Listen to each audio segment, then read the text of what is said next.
देखिए, ये बाबूजी की पुस्तक चर्चा चैतन्य की, और पिछले 6-7 दिन से इसका स्वाध्याय चल रहा है। 11 पेज पे चर्चा चल रही है। गरज होनी चाहिए। देखो, इसमें कल एक शब्द आया था, पहले इस पैरा को पढ़ लेते हैं। सबसे पहली बात तो यह है कि गरज होना चाहिए। गर्जी बनकर अगर करता है तो होगा, केवल शुष्क विचार करता है तो कुछ नहीं। गरज होनी, ये तो चर्चा कल हो गई ना। गरज, लोक में अपने को कितनी गरज होती है, पैसा कमाने की, बच्चों को पढ़ाने की गरज होती है, बेटे बेटियों की शादी करने की, मकान बनाने की। तो हम कितना ही संघर्ष उसके लिए करते हैं। ऐसी गरज होनी चाहिए। आगे कहते हैं, जो विचार करता है उस विचार में सरसता हो, प्रसन्नता हो, उत्साह हो, कोई भय नहीं हो, चिंता नहीं। तो भैया, भय का अर्थ एक होता है, देखो, शंका। निर्भय हो मन, निशंक हो। क्या निशंक हो? तो एक मार्ग है, दूसरा कोई मार्ग नहीं है। सुखी होने का कौन सा मार्ग है? ये बाहर के क्रियाकांड इससे सुखी हो जाएगा, इसका निषेध नहीं समझना। लेकिन ये किसके लिए कहा जाता है? जो केवल क्रियाकांड से ही ये मानता है कि मैंने तो धर्म कर लिया, उसमें संतुष्ट होता है, उसकी बात है। जो उसमें संतुष्ट हो जाता है और आगे नहीं बढ़ता है, उसके लिए बात है। ठीक है, तो ये समझना चाहिए कि यही मार्ग है, दूसरा कोई मार्ग नहीं है। किसी को लगता है ये तो आत्मा आत्मा करते रहते हैं, आत्मा। भैया, मार्ग ये, तू आत्मा नहीं है ना। कौन आत्मा नहीं है? जानने देखने वाला आत्मा नहीं है?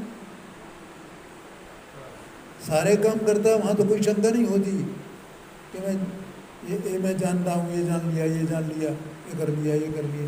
तो कौन जान रहा है? शरीर जान रहा है।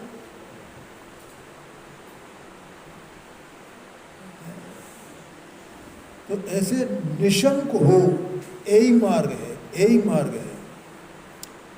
सर्व चिंताओं से मुक्त, सर्व भय से मुक्त होकर, और दूसरी माने इसके सामने कोई दूसरी चिंता नहीं रहनी चाहिए।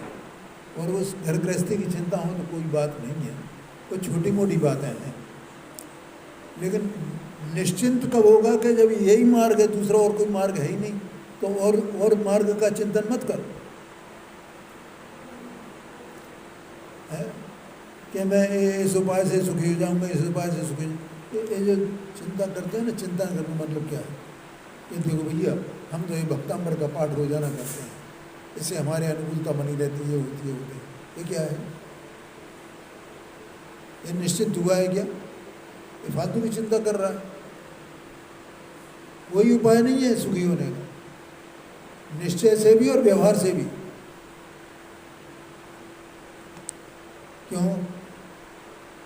निश्चय से इसलिए कि जीव इस मार्ग में लगेगा तो ही सुखी होगा, निश्चय सुख को प्राप्त करेगा। और व्यवहार से जैसे सुख कहा जाता है, अनुकूलताएं, तो बेबी मंद कसाय होने पर, कसाई की मंदता होगी, उससे वे अनुकूलताएं मिलेंगी। बाहर की क्रिया करने से नहीं मिलेंगी अनुकूलताएं। बोलो, अनुकूलता कैसे आती है? पुण्य के उदय से आती है? नहीं है समझ? अनुकूलताएं कैसे मिलती है?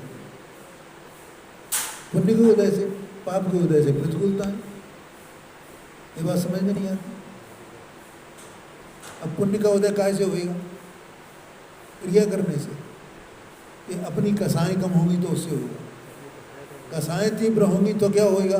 पाप का बंध होएगा। वो कसाएं बंद होगी तो क्या होगा? पुण्य का बंद होएगा। और पुण्य का बंद होएगा तो उसका उदय आएगा, उदय आएगा तो अनुकूलता मिलेगी, पुण्य संबंधी सामग्री मिलेगी। समझ में? तो यथार्थ सुख और व्यवहारिक सुख दोनों इसी मार्ग से प्राप्त होने वाले। एक गारंटी है अनंत ज्ञानियों की, भगवान की, सर्वगति की।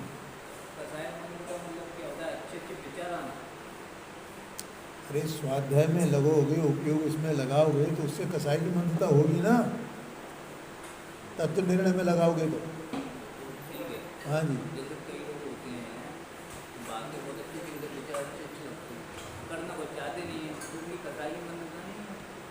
अरे उससे छोड़ो, अपने को उनसे दूसरों से नहीं लेना देना, ये तो अपनी बात है। आप अपने को देखो, इसके अनुसार आप क्या कर रहे हो, हमें दूसरों की बातों से क्या लेना देना। इधर उधर मत दौड़ा करो, ये फालतू की चिंताएं हैं। हाँ तो अपना अपना पूछो ना, दूसरों के कुछ लोग ऐसे होते हैं, अपने इससे क्या करना आप लोग। तो इसके अनुसार ये चल रही बात, उसके अनुसार देखो। वो कसाई की मंदता होगी तो अपने आप मालूम पड़ेगा। समझ में आया भैया?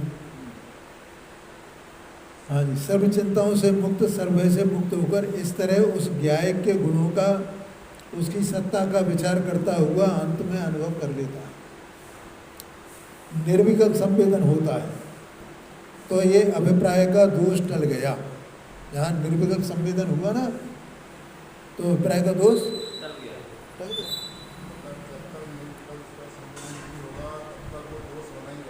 हाँ जी, हाँ जी, हाँ जी। और 4 बातें मैंने कल बताई थी, क्या होता है अनुभव होने का।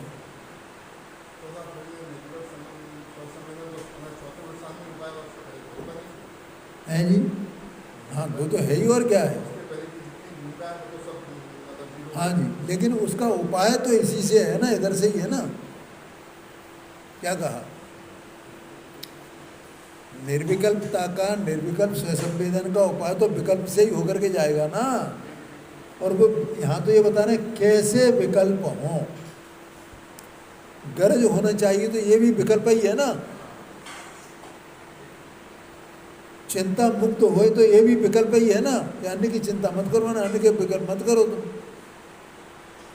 निर्भय हो माने निशंक हो, यही मार्ग है ना। 4 बातें कल बताई थी मैंने। क्या? निर्विकल्प संवेदन या स्वसंवेदन कहें जब होता है तो 4 बातें। उसकी पहचान क्या है? कि मैं निरालंब हूँ, ऐसा अनुभव होता है। ये बाद में भी जाना जाता है सम्यक श्रुति ज्ञान में। मैं निरालंब हूँ, अर्थात मुझे देह का आलम्बन नहीं है, देह को मेरा आलम्बन नहीं है, देह देह में है, मैं मुझ में हूँ, ऐसा एकदम निरालंब। इसका मतलब निरालंब। दूसरा, स्वतंत्र, माने मेरा कार्य जो है वो किसी परद्रव्य के अधीन नहीं है।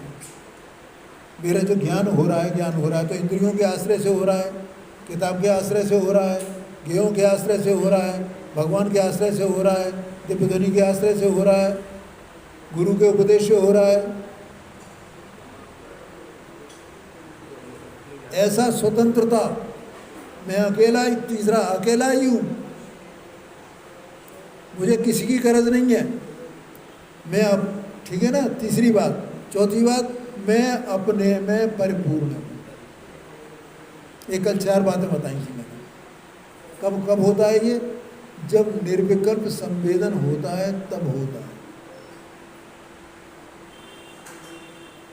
ये निर्विकल्प संवेदन हो जाएगा ना, वो कोई कहता ना, या उसका क्या, हमें कैसे पता चलेगा कि सम्यक दर्शन हुआ क्या नहीं हुआ, हुआ क्या नहीं हुआ।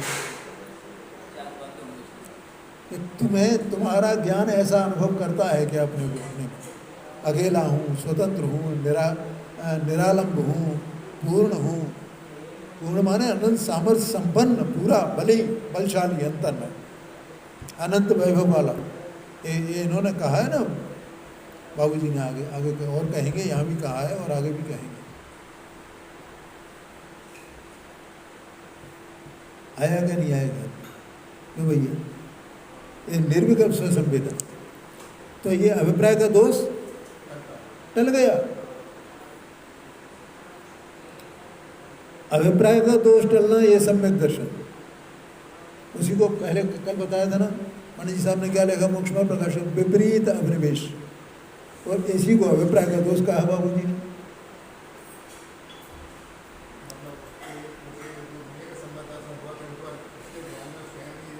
अरे भैया क्यों नहीं होगा, मुझे बताओ, मेरी तो समझ में नहीं आता है कि जैसे सम्यक दर्शन हो और ये माना है कि मुझे पता नहीं लगेगा सम्यक दर्शन का, तो भगवान जाने, भगवान जाने।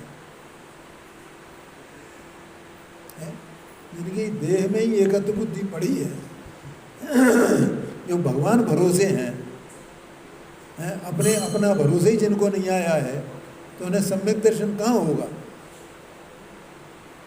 तो बाहर की क्रिया से, बाहर के उससे त्याग से भी मानने लगते हैं कि सम्यक दर्शन हो गया सामने। तो परतंत्र ही रहे ना, पराश्रित ही रहे ना, कहाँ स्वतंत्रता का अनुभव हुआ?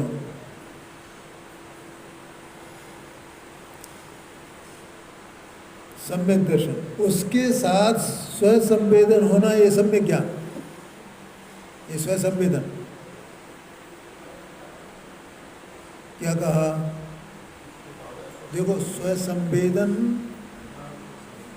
दो प्रकार का, एक निर्विकल्प और एक सविकल्प। निर्विकल्प माने जो बिल्कुल अंतरंग में एक हो गया, वो स्वसंवेदन निर्विकल्प, ठीक है। बाद में सम्यक ज्ञान में इस सब का जानना होना, अपना जानना होना कि मैं ये हूँ, मैं ये नहीं हूँ, ये भी स्वसंवेदन में आएगा, लेकिन ये विकल्प सहित है। अपना जानना, अपने स्वरूप का जानना, मैं कैसा हूँ, क्या हूँ, ऐसा ये जानना होगा कि नहीं होगा? होगा। जैसे अपन यहाँ बैठे हैं, अभी घर में तो नहीं है ना, तो घर का जानना हो रहा है कि नहीं, मेरा घर है वो, और ये मेरा घर नहीं है, और ये मेरा घर नहीं है, ये मेरा घर नहीं है, ऐसा विकल्प रूप है कि नहीं है? घर में बैठे हो तो इस विकल्प की जरूरत नहीं है ना, ये मेरा घर है कि नहीं है। लेकिन घर से जब बाहर है तब भी उस घर का कि ये मेरा घर है, ऐसा जानना अपने को है कि नहीं है? इसका नाम ज्ञान है। आ गया समझ में? उसके साथ चारित्र का जो अंश, स्वरूपाचरण चारित्र, ये चारित्र का अंश क्या कहा है कि वो अंतरंग में जो सुख प्रकट होता है ना, वो चारित्र है। क्या कहा? अंतरंग में भाई देखो क्या है, अंतरंग में जो कसाय भाव है ना, तो उस कसाय को एक तरफ करके और जो कणिका प्रकट होती है स्वभाव की, एक उदाहरण आता है उसमें समय सारणी शास्त्र में 72 नंबर की गाथा में, कि जैसे किसी को पानी पीना है और वो झील के या तालाब के किनारे पहुँचे और तालाब पे काई जमी है, तो काई हटा दे और उसमें से पानी स्वच्छ जल पी ले। ऐसे जो ज्ञानी है तो उस क्या हुआ, कसाई की जो कालिमा है वो हट गई है और उसमें से उसका स्वभाव का अंश प्रकट हो गया है। इस स्वभाव का अंश प्रकट होना, उसका वेदन होना, उस स्वभाव का अंश जो प्रकट हो गया, तो जो वेदन हुआ वो तो सम्यक ज्ञान, और उसका स्वभाव का जो स्वाद है वो चारित्र। क्या कहा? नहीं आया समझ में? वेदन, तो वेदन किसका? उस स्वाद का। कौन सा स्वाद? जो कसाय रूप कालिमा हटा करके जो प्रकट हुई है उसका स्वाद, तो वो स्वाद आनंद रूप, शांति रूप, निराकुल रूप होगा क्या नहीं होगा? धैर्य रूप, ये चारित्र है।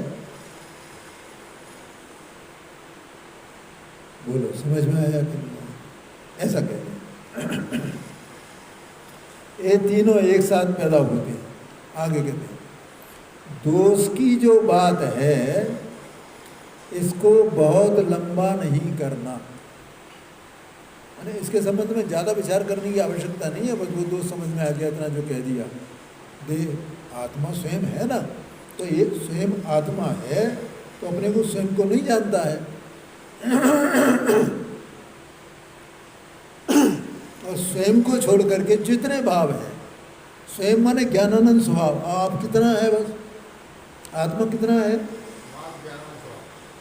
ज्ञान और आनंद स्वभाव है, बस इतना ही है। वस्तु ऐसी है पूरी की पूरी। कल बताया था कि परसों बताया था भैया, तो नमूना जानने में आया तो पूरा आत्मा वैसे ही है ना। अभी जो कणिका प्रकट हुई ना,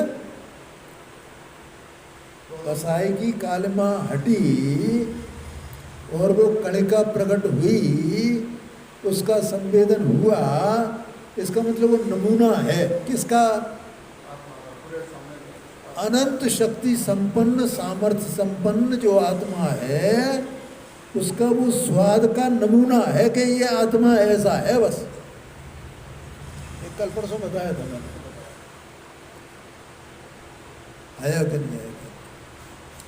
तो इसको छोड़ करके ये आत्मा क्या कर रहा है कि पर मैं ये इसमें तो इसलिए बाबूजी ने कहा यहाँ पे कि भैया उसका दोष को ज़्यादा लंबा नहीं करना, उसकी ज़्यादा चर्चा नहीं करनी,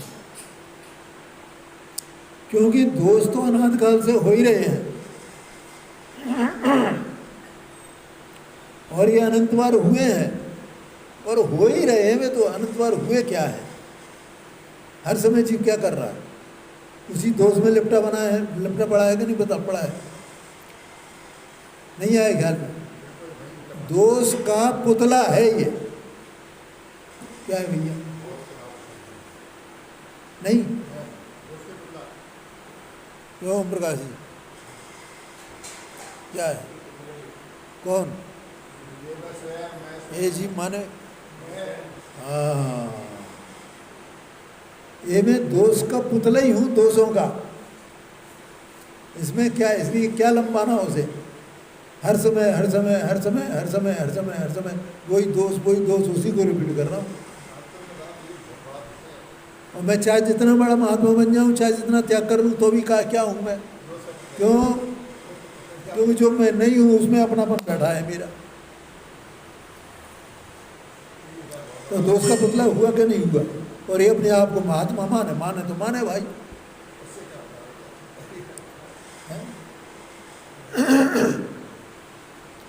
कल मैं एक बात विचार कर रहा था थोड़ी सी, ये विचार मुझे बहुत दिन से था, तो कल स्पष्ट हुआ। वो औदिक भाव में और औपाधिक भाव में क्या अंतर है? दो शब्द कहे जाते हैं ना। हाँ जी, औपाधिक भाव क्या है? औपाधिक भाव क्या है?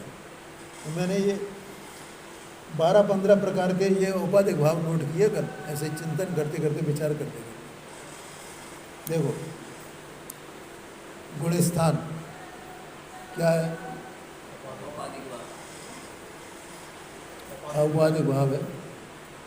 जीव समास, जीव समास माने ये एक इंद्री, दो इंद्री, तीन इंद्री, चार इंद्री, संगी, पंचेंद्री, ये सब ठीक है। पर्याप्ति माने ये पर्याप्तक, ये अपर्याप्तक, ये सब दिनवाणी में बातें आती हैं ना, ये सबके सब औपाधिक भाव है। प्राण, द्रव्य प्राण जो कहे जाते हैं, क्या है? औपाधिक भाव। संज्ञा, संज्ञा माने 4 प्रकार की संज्ञाएं होती है ना। नहीं सुनी भैया? ये तुमने सुनी नहीं होगी है? हाँ, बराबर 4 प्रकार की हैं। मार्गणाएं, हाँ जी, श्रावकपना, मुनिपना, क्या है ये औपाधिक भाव है। जो व्यवहार मुनिपना है, व्यवहार श्रावकपना है, माने क्या, ये अणुव्रत महाव्रत आदि के जो परिणाम होते हैं ना, वो औपाधिक भाव है। अब कोई ये माने कि मैं श्रावक हूँ, मैं प्रतिमाधारी हूँ, मैं मुनि हूँ, इसका मतलब क्या हुआ? तो उसने औपाधिक भाव को अपना मान रखा है। ये अभिप्राय का दोष है। ये बहुत कठिन कठिन बातें हैं। क्षपक, उपशमक, मैंने क्षपक श्रेणी वाले, ये तो बाहर से कहा जा रहा है। वो अपने को क्षपक, अपने को मानने लगे मैं क्षपक हूँ, बोलो तो क्या हुआ? क्षपक हो सकता है वो। उपशमक, उपशम श्रेणी मानने वाला वो उपशमक, ये सब औपाधिक भाव हैं। भव्य, अभव्य, ये क्या है? आत्मा में कहाँ है ये सब? चैतन्य वस्तु में। ये तो पर्यायगत भाव है सब के सब। व्रति, अव्रति, उपशमी, क्षोभशमी, ये इतने शब्द मैंने नोट किए हैं। ये सबके सब औपाधिक भाव है।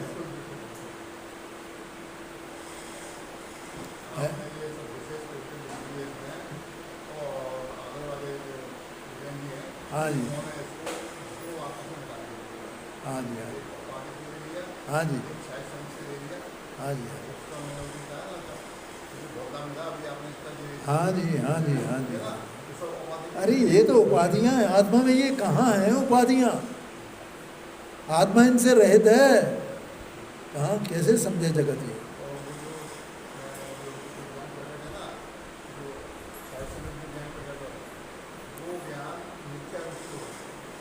हाँ जी, हाँ जी, हाँ जी। भाई जितना ये पर्यायगत ये भाव हैं, ये सब औपाधिक भाव हैं। क्या प्रभु अंदर में आत्मा, चेतन वस्तु, ज्ञान और आनंद का घनपिंड ऐसा अंदर में विराजमान है, निर्विकल्प वस्तु एकदम। ऐसा जीव को खबर नहीं भाई है जी। अरे वे तो चलेंगे ना, वे क्यों नहीं चलेंगे? वे तो चलेंगे ना, उनसे क्या लेना देना है? उनसे रहित है आत्मा, ज्ञान अभी अभी मौजूद है, उनसे उनका कोई प्रयोजन नहीं है आत्मा को। वहाँ दृष्टि नहीं जाती है, और ये जीव इन औपाधिक भावों में अटका रहता है।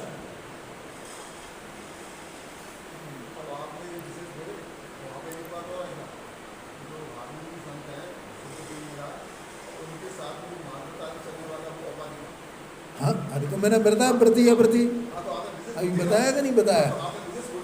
मुनि और श्रावक, उपशमक, क्षपक, ये सब औपाधिक भाव है।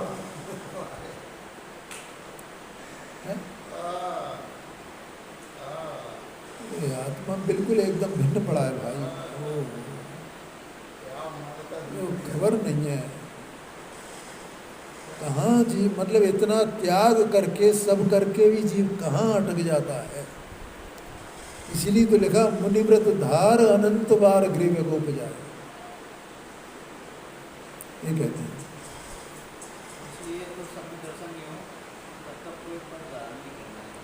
हैं जी,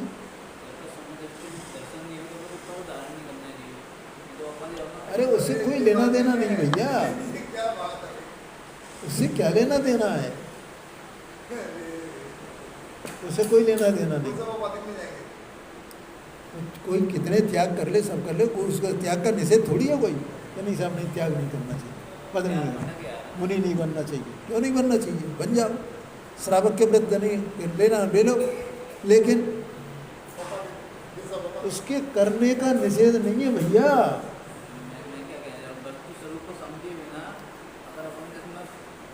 नहीं, पर उसमें एकत्व नहीं करना। काय के लिए है सब, मार्ग ये है, निशंक बना होना, ये बात है यहाँ, निशंक बना होना। हाँ, मुझे एक बात, अभी 2-3 दिन पहले गुरुदेव जी का व्याख्यान आ रहा था। उस व्याख्यान में गुरुदेव जी ने ऐसा बोला था, 2-3 दिन पहले की बात है, 3 दिन हुए मेरे ख्याल से। कोई श्रुत सागर नाम के महाराज होंगे साधु, वे वहाँ आए सोनगढ़ में, गुरुदेव जी का व्याख्यान सुना तो उन्हें बहुत पश्चाताप हुआ। तो वे कहने लगे, अरे हमारे भावलिंग तो है ही नहीं, द्रव्यलिंग भी नहीं है, तो हम तो कहीं के नहीं रहे। और अब ये छोड़ा भी नहीं जाता है, ऐसा बोला उन्होंने। ओ, मैंने सत्य का भान होता है ना, तब जीव को ऐसा लगता है ओ हम तो ये समझ रहे थे हम मुनि हो गए हैं। अब ये बाहर का जो मुनिपना है ये छोड़ा भी नहीं जाता है, और अब वो हम है भी नहीं है, द्रव्यलिंग भी नहीं है हमारे। ऐसा कोई विशुद्ध परिणाम वाला जीव ऐसा ओ हाँ जी हाँ जी।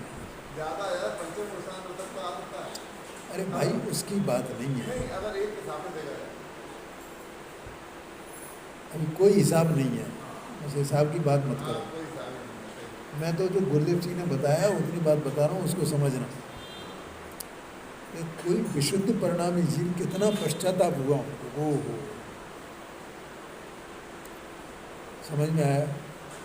नाम लिया तो सूरसागर महाराज आए थे, ऐसा ऐसा कहे। तो मार्ग क्या है, पहले मार्ग का निश्चय करें। या कोई पहले बनने में कोई दिक्कत नहीं है। पंडित साहब ने लिखा है 260 पेज पढ़ लेना, 261 पेज लिखा है, पढ़ लेना। मोक्षमार्ग प्रकाशक में 261 पेज पर।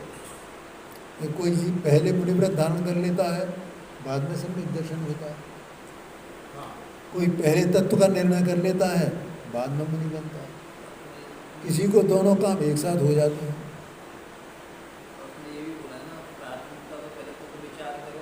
अरे वो मैंने ये बोला भैया, ये सब बातें सुना करो और बात अपने पे लगाना है, बाहर में किसी पे नहीं लगाना है कि किसी को करना चाहिए कि नहीं करना चाहिए। अपने अपन क्या उनके ठेकेदार हैं क्या?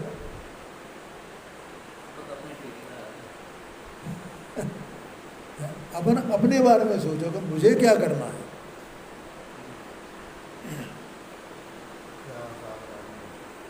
आगे कहते हैं वो उपाधिक भाव में से बात निकली। आगे कहते हैं देखो, ये तो अनंत बार और बदल बदल कर हुए,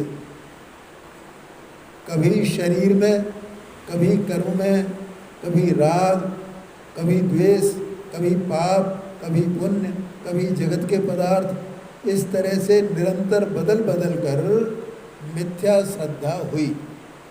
माने मिथ्या श्रद्धा तो चल ही रही है, इसको अभिप्राय का दोष तो चल ही रहा है।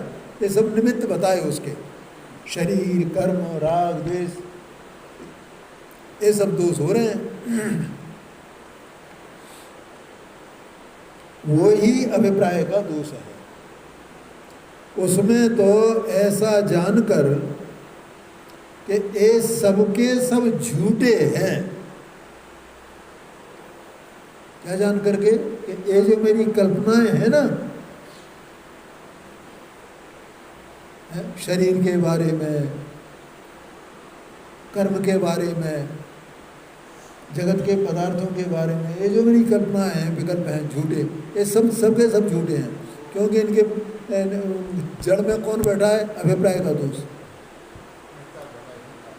है। तो वो जो मिथ्यात्व बैठा है ना, उससे क्या है, मैं दूसरे पदार्थों का कर्ता, भोक्ता, ये सब बना रहता हूँ ना। हाँ जी, कर्ता बना हुआ हूँ, महाप्रसाद त्याग का कर्ता बना हुआ हूँ। इसका मतलब क्या हुआ? त्याग का कर्ता बन गया ये।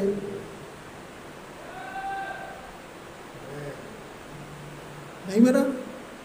मैंने ये त्याग किया, मैंने उसमें कितना संतुष्ट रहता है।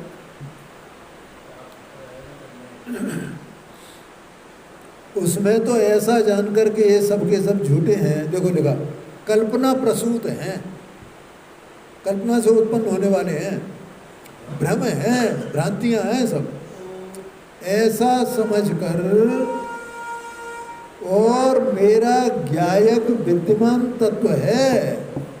अभी जो मैंने बताया, क्या ज्ञानानंद स्वभाव वस्तु पूरी, अपने में पूरी विद्यमान सत्ता है। अनंत वैभव संपन्न है, समृद्धशाली है, उसमें कोई कमी नहीं है। मैंने अपने में परिपूर्ण हूं, मैंने बोला था ना, 4 पॉइंट बताए ना, परिपूर्ण हूं, मुझ में कोई कमी नहीं। मुझे बाहर किसको देखना है, कोई परतंत्रता मेरे है ही नहीं, मुझे जरूरत ही नहीं किसी की है। हाँ जी, हाँ जी,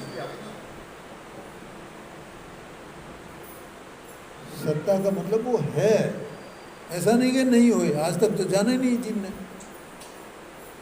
जगत से कुछ, देखो आगे आगे, जगत से कुछ लेना नहीं है, ये स्वतंत्रता, इसका नाम है स्वतंत्रता। जगत को कुछ देना नहीं है,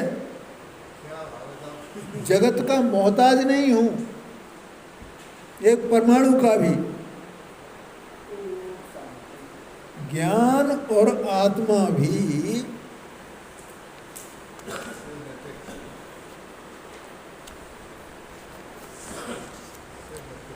इतने निरपेक्ष हैं, माने ज्ञान और ज्ञान कहो कि आत्मा कहो, एक ही बात है, ज्ञान स्वरूप आत्मा कहो, इतना निरपेक्ष है, बिल्कुल किसी को उसको कोई अपेक्षा नहीं है। जो ज्ञान जान रहा है वो भी ये स्वीकार करता है।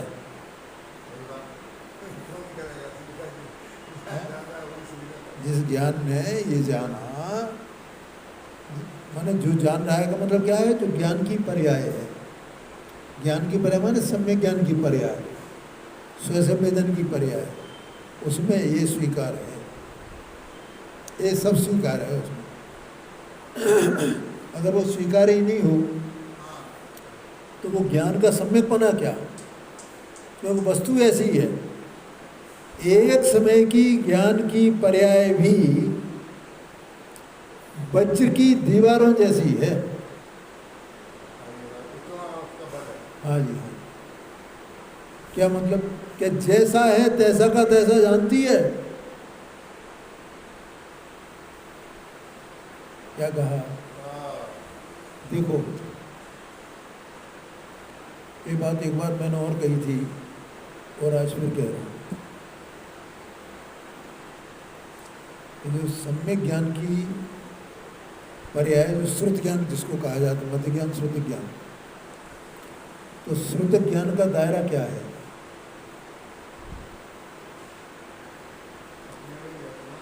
दायरा मानो उसकी सीमा, क्या जानता है श्रुत ज्ञान, क्या जानता है। ये मेरी स्त्री है, ये मेरा पुत्र है, विज्ञानी की बात कर रहा हूँ, ये मेरा मकान है, ये मेरा दुकान है, ये मेरा व्यवसाय है, ये मेरा धन धान्य है, मेरे पास इतनी संपदा है। किसी ज्ञानी की हो सकती है ना ऐसा जानना, ये सम्यक ज्ञान का विषय है। ये सम्यक ज्ञान का विषय, ज्ञान तो सम्यक रहता है, ये सम्यक श्रुत ज्ञान का ये विषय नहीं है। सम्यक ज्ञान के दो भेद बताए, सम्यक श्रुत ज्ञान के दो भेद बताए। द्वे अनेक द्वादश भेदम, ऐसा आता है ना श्रुत ज्ञान के भेद तत्व श्रुत में। तो द्वे माने दो, दो कौन कौन से हैं?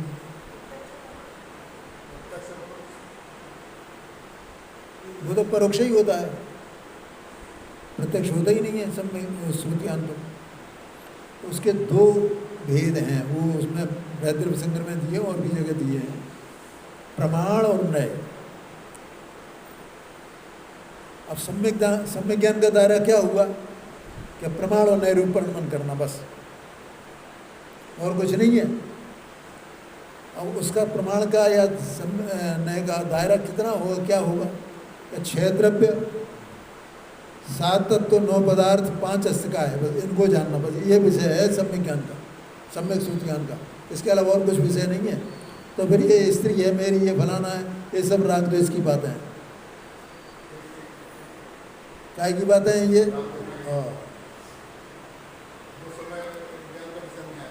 है जी, वो सम्यक ज्ञान में नहीं आया। वो सम्यक ज्ञान वहाँ मौजूद रहता है, लेकिन वो अर्थ क्रिया नहीं है सम्यक ज्ञान की, वो तो राग द्वेष की अर्थ क्रिया है।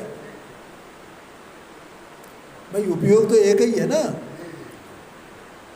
वही उपयोग राग रूप परिणाम है, द्वेष रूप परिणाम है, और कोई उपयोग सम्यक श्रुत ज्ञान रूप परिणाम है। तो परिणाम तो एक ही चल रहा है ना, उसमें परिणति तो एक ही है ना। उसमें ये सब भाव माने वो राग द्वेष के भाव हैं, तो राग द्वेष के विषय तो वे हुए, वो सम्यक ज्ञान के विषय नहीं हुए। सम्यक ज्ञान का विषय तो ये है केवल। एक बार मैंने और बोला था, तो इसलिए ये मेरी पत्नी है, ऐसी पत्नी को पत्नी जानना, ये सम्यक ज्ञान का विषय का नहीं, ये नहीं है।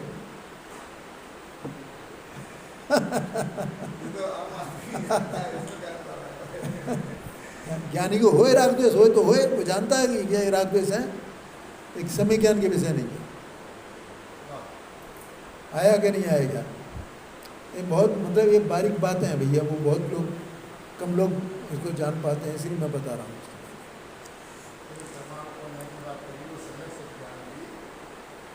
हाँ हाँ हाँ हाँ, और सम्यक ज्ञान में सम्यक श्रुत ज्ञान ही मुख्य है। वहाँ मत ज्ञान भी रहता है, मत ज्ञान पूर्वक श्रुत ज्ञान होता है, वो एक अलग बात है। ठीक है, आगे कहते हैं देखो, तो ज्ञान की पर्याय भी वज्र की दीवारों जैसी है, उसमें भी उसकी कल्पनाओं तक का प्रवेश नहीं होता, क्योंकि कल्पनाओं के जो विषय हैं वो ज्ञान में कहाँ आते हैं, इसलिए कल्पनाएं झूठी हैं। लो आ गया ख्याल में, मैंने वो तो उसका दायरा मजबूत है, वो उससे बाहर जाता ही नहीं है, है? उसमें भी उसकी कल्पनाओं तक का प्रवेश नहीं है, वो उनका प्रवेश ही नहीं उसमें, वो तो उससे अछूता रहता है जी।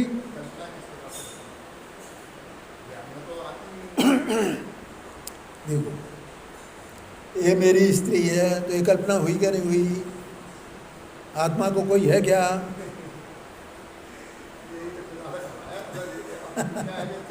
ये मेरी संपदा है, वो कहेगा ये सब बातें, ये सब राग द्वेष की बातें भैया, और वो राग द्वेष सम्यक ज्ञान में प्रवेश नहीं करता है। सम्यक ज्ञान रूप ही रहता है, उससे प्रभावित नहीं होता है, ये कहना है यहाँ पे।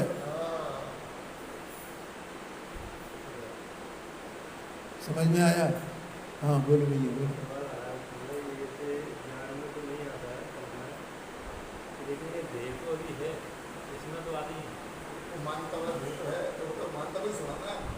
नहीं तो वो क्या है चंदा, वो अपनी दोष है ना, वो अपना क्या है, वो दोष है। तो उस दोष को बता रहे हैं कि इस प्रकार के दोष में ज्ञान में नहीं आते हैं, माने ज्ञान में मिलते नहीं है। ज्ञान ज्ञान रूप रहता है, ज्ञान उनसे रंच मात्र प्रभावित नहीं होता है, ऐसा आशय है। अगर वो प्रभावित हो जाए तो वो मिथ्या ज्ञान नहीं है, फिर काय का सम्यक ज्ञान है, ऐसा आशय है।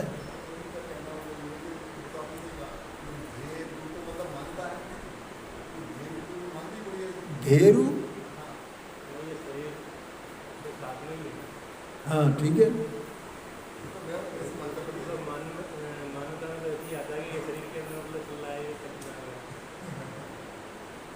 क्या शरीर में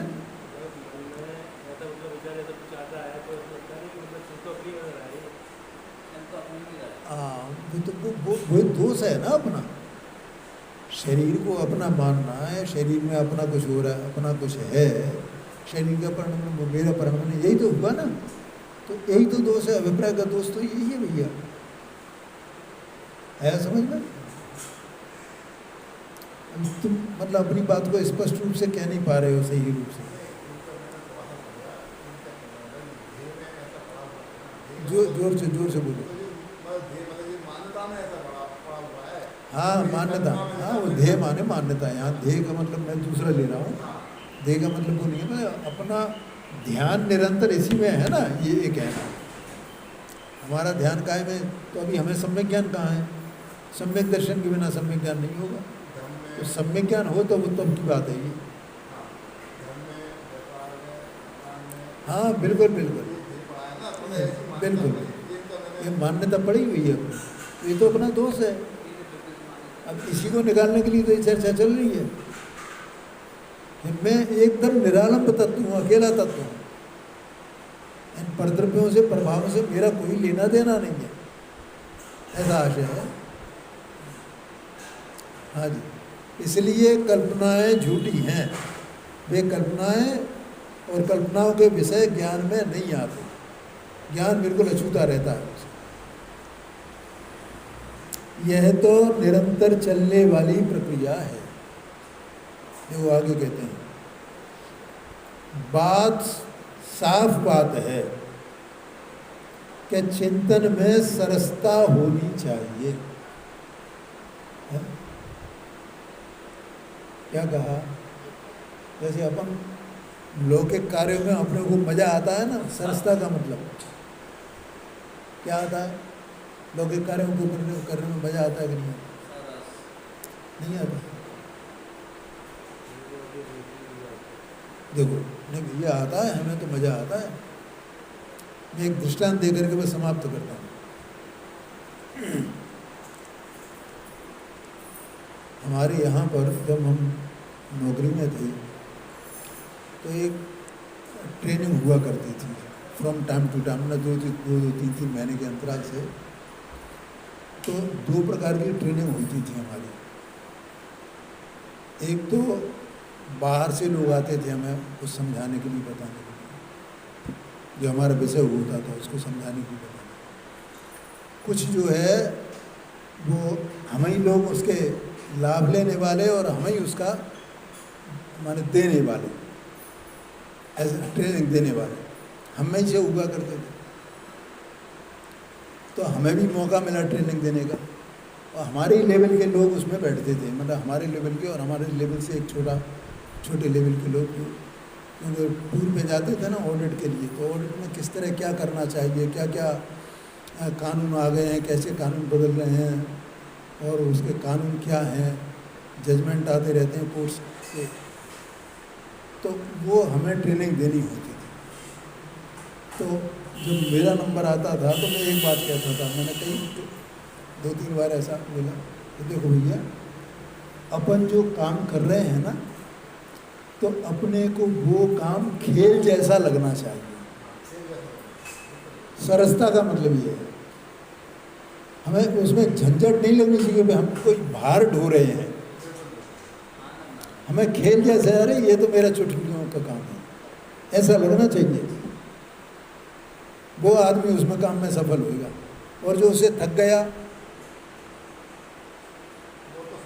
कि भैया करना है कैसे भी, करना है कैसे भी, करना है कैसे भी, वो नहीं कर सकता है। हाँ, समझ में आया क्या हुआ? असल में मैं जितनी मेरी मतलब अंतिम 1982 के बाद की जितनी सर्विस थी ना मेरी, पूरी की पूरी वो 2 जगह गई। एक तो सेंट्रल रेवेन्यू माने सेंट्रल एक्साइज कस्टम टैक्स वगैरह जो होते हैं ना जिनके, इनकम टैक्स, और ये इसमें गई 18 साल तो, और बाकी के 10 साल जो हैं ये स्टेट टैक्स में गई, ये स्टेट गवर्नमेंट के जो टैक्सेस वगैरह लगते हैं उसमें गई। तो मुझे तो कोई कानून की किताबें पढ़नी थी सब, तो उन्हें बताना था कि भैया वो खेल जैसा लगना चाहिए अपने को। अगर खेल जैसा लगता है तो आप इसमें सफलता पाओगे, और आपको अगर भार जैसा लगेगा कि हमारी समझ में नहीं आया, जैसे किसी को गणित लगता है ना भार जैसा, ऐसा, तो भैया फिर वो विफल हो जाता है, वो नहीं प्राप्त करता सफलता। और जिसको गणित खेल जैसा लगे तो वो सफलता पा जाता है। ऐसा लगना चाहिए। ऐसे ही इसमें अध्यात्म है कि अपने को खेल जैसा लगना चाहिए, सरसता लगनी चाहिए, तो अपन वो कर सकते हैं। और अगर नहीं लगेगी, बाहर जैसा लगेगा, तो वो नहीं कर सकते। मैंने विद्वानों को भी देखा भैया कि वे जैसे तैसे करते हैं।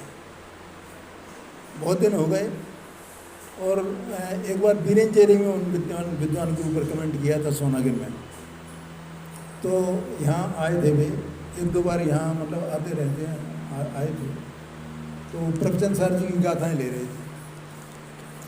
तो उन्होंने शायद 45 मिनट उनको बोलने के लिए मैंने दिया था, तो वो प्रभचंद सर की 2-3 गाथाएँ उन्होंने निपटा दी उसमें। तो मुझे बड़ा आश्चर्य हुआ। अपन ने तो अभी कितना पढ़ा, इसमें अपने को 45 मिनट लग गए, उन्हें गाथाएँ निपटा दी 45 मिनट में। इसका मतलब क्या हुआ? कि उन्हें कुछ नहीं, उनका उत्साह नहीं है बिल्कुल भी उसमें, और ऐसे ही जैसे तैसे टाइम पूरा करना है।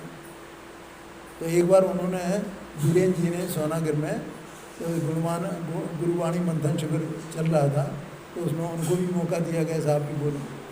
तो बाद में वीरेंद्र जी का हुआ उनके बाद, तो वीरेंद्र जी ने यही बोला कि भैया ये तो सब समेटना है। उनके मुँह पे बोल दिया, इनने जो फैलाया है वो हमें समेटना है। तो ये भार ढोने जैसा है, उसमें सरसता लगनी चाहिए, तब वो कार्य होता है, ऐसा आशय।